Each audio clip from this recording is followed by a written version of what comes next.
Souvent, à la fin de l'entretien, c'est le temps des questions.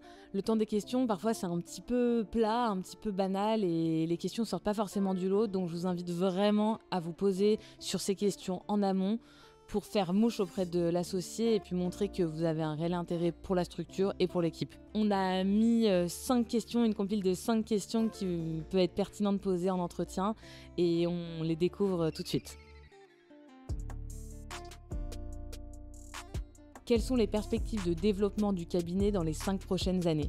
Cette question, typiquement, ça montre un petit peu que vous avez des perspectives d'évolution, que vous souhaitez rester sur le long terme dans le cabinet, que vous vous projetez dans la structure et que vous avez envie de comprendre comment est structurée l'équipe, le positionnement du cabinet et comment vous pourrez vous mettre en place dans cette structure. Comment le cabinet encourage-t-il la formation continue des avocats?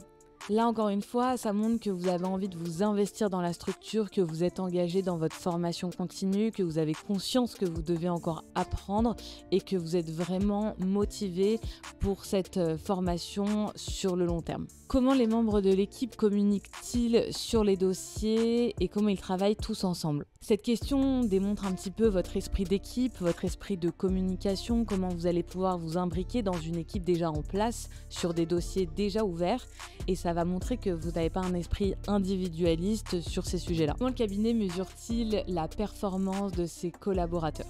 Alors cette question, elle va vous permettre de comprendre un petit peu quels sont les critères de performance du cabinet. En filigrane, ça va également vous permettre de peut-être comprendre comment les bonus sont réfléchis dans la structure. Est-ce qu'ils sont objectifs, est-ce qu'ils sont subjectifs? Et puis ça va vous permettre aussi d'avoir des éléments, un cap pour savoir peut-être s'il y a des objectifs d'heures facturables, s'il y a des objectifs autres qu'on ne connaît pas, être curieux un petit peu sur tous ces sujets. Dernière question, pouvez-vous me donner des éléments et des dossiers sur lesquels vous avez récemment travaillé au cours des dernières semaines ou des derniers mois? Encore une fois, si vous avez fait des recherches sur le cabinet, ça va vous permettre peut-être de rebondir sur des choses que vous avez vues dans l'actualité de la structure ou de l'équipe et ça va montrer encore une fois aux recruteurs que vous êtes motivé, que vous avez envie de travailler aussi sur ces dossiers et peut-être que vous allez pouvoir rebondir sur des dossiers ou des sujets qui vous tiennent particulièrement à cœur.